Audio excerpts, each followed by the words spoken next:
Story के start में ही हमें दिखाया जाता है कि डीएनए रिपोर्ट आ चुकी होती है घर के अंदर और वकील बड़ी सेठानी को रघुवीर जानकी को बताता है कि डीएनए रिपोर्ट आ चुकी है और बृंद्रा का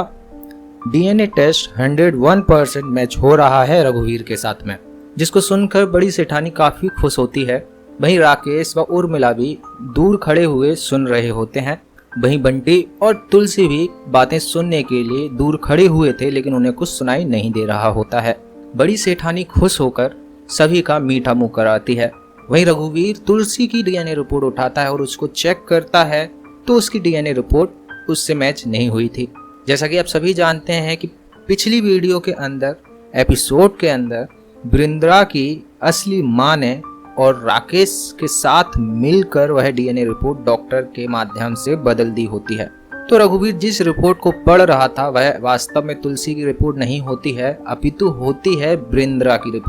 रिपोर्ट को देखकर रघुवीर के मन में थोड़ा दुख तो होता है, लेकिन इस बात की भी खुशी होती है कि वह फाइनली अपनी असली बेटी से मिल चुका है और बृंद्रा ही उसकी असली बेटी है। अब जब वह यह बोल रहा होता है तो बातें तुलसी व बंटी सुन लेते हैं और काफी कंफ्यूज में चले जाते हैं, क्योंकि उन्हें मालूम था कि बृंद्रा रघुवीर की असली बेटी नहीं है और उसे मुंबई से लाया गया है और उसका नाम चमेली है। वहीं बृंद्रा का डीएनए कागज उड़कर तुलसी व बंटी के पास आता है, जहां पर वह कागज जब देखते हैं तो उन्हें भी काफी शौक हो जाता है कि ये डीएनए रिपोर्ट बृंद्रा की कैसे रघुवीर के साथ मैच हो सकती है। वहीं उसी के बाद तुलसी व उनके दोस्तों की मीटिंग होती है तुलसी के ही कमरे के अंदर, जहां पर वह यह विश्वास करने में असमर्थ थे कि बृंद्रा का डीएनए मैच रघुवीर के साथ कैसे हो सकता है, जबकि गणपत ने भी यह कहा था कि बृंद्रा असली बृंद्रा नहीं है, उसका नाम चमेली है और उसे मुंबई से यहाँ पर लाया गया है।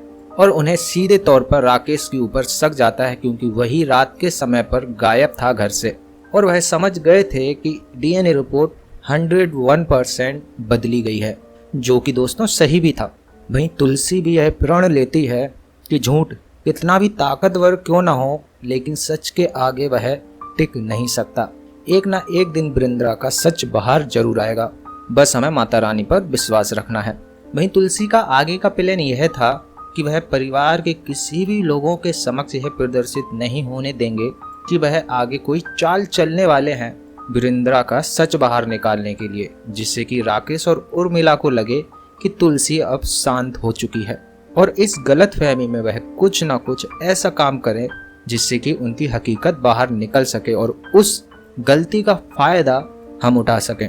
और राकेश और उर्मिला व बृंद्रा की सच्चाई बाहर निकाल सकें। अब यह प्लान तुलसी व उसके दोस्तों ने बना लिया होता है। वहीं दूसरी तरफ हमने पहली बार देखा जब बृंद्रा अपनी माँ यानी कि ताई से मिली थी, जो कि काफी डर रही होती है उसी डीएनए रिपोर्ट को लेकर, जो कि पहले उसके सामने नहीं आई थी। लेकिन उसकी ताई ने उससे कहा कि तुम्हारी माँ ने डीएनए रिपोर्ट का मसला सुलझा दिया है, तू तो बढ़िया से ऐश कर आराम कर इस बड़े से घर में। जिसके बाद जब बृंद्रा को पता चल जाता है कि डीएनए रिपोर्ट चेंज हो गई है तो वह काफी खुश होती है और अपने नए रंग में आ जाती है, जो कि अपने नकली चाचा चाची यानी कि उर्मिला और राकेश से अपनी सेवा करवाती है।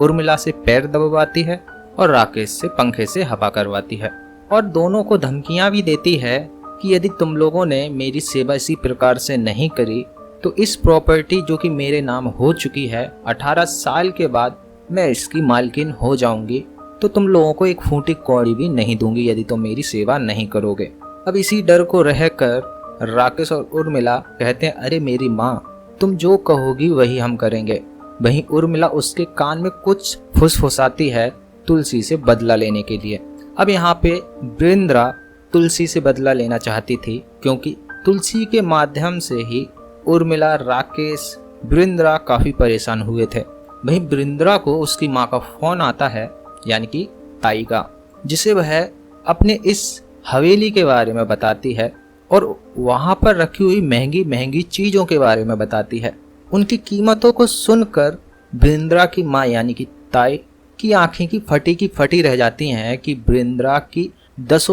उंगलियां घी के अंदर हैं। वहीं जब वह वीडियो कॉल पे बात कर ही रही होती है, वहीं बड़ी सेठानी भी आ जाती है, तो बृंद्रा अपना मोबाइल को गमले के अंदर रख देती है जहाँ पर बड़ी सेठानी वृंद्रा के लिए एक हीरो का हार लेकर आई होती है। अब उन हीरो के हार को देखकर वृंद्रा की माँ, जो कि वीडियो कॉल से देख रही होती है, उसकी आंखें और भी लालच से भर जाती हैं। जबकि वृंद्रा तो पहले से ही और भी ज़्यादा लालची हो चुकी थी, तो वह हीरो का हार देखकर और भी ज़्यादा खुश हो जाती है और दादी से कहती है कि दादी आप बहुत अच्छी हो, आपने तो मुझे गिफ्ट दिया है, लेकिन मम्मी पापा ने मुझे अभी तक गिफ्ट नहीं दिया। उनसे भी गिफ्ट दिलाने के लिए बड़ी सेठानी अपने बच्चों को यानी कि रघुवीर और जानकी को नीचे बुलाते हैं, जिससे वृंद्रा मांग करती है कि उन्हें ऐसी चीज़ चाहिए जिसके लिए आपको मना नहीं करना होगा, और प्रॉमिस भी लेती है और कहती है कि मुझे इसी वक्त तुलसी को अपने पास चाहिए।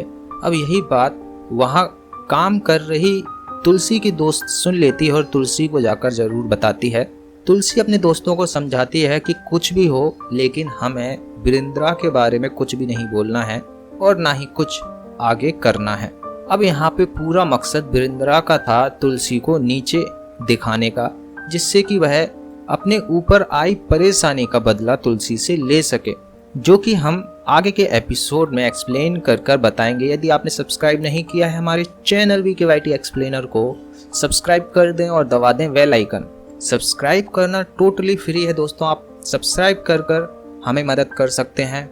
इसी प्रकार से एपिसोड एक्सप्लेनेशन वीडियो को देखने के लिए हर रोज।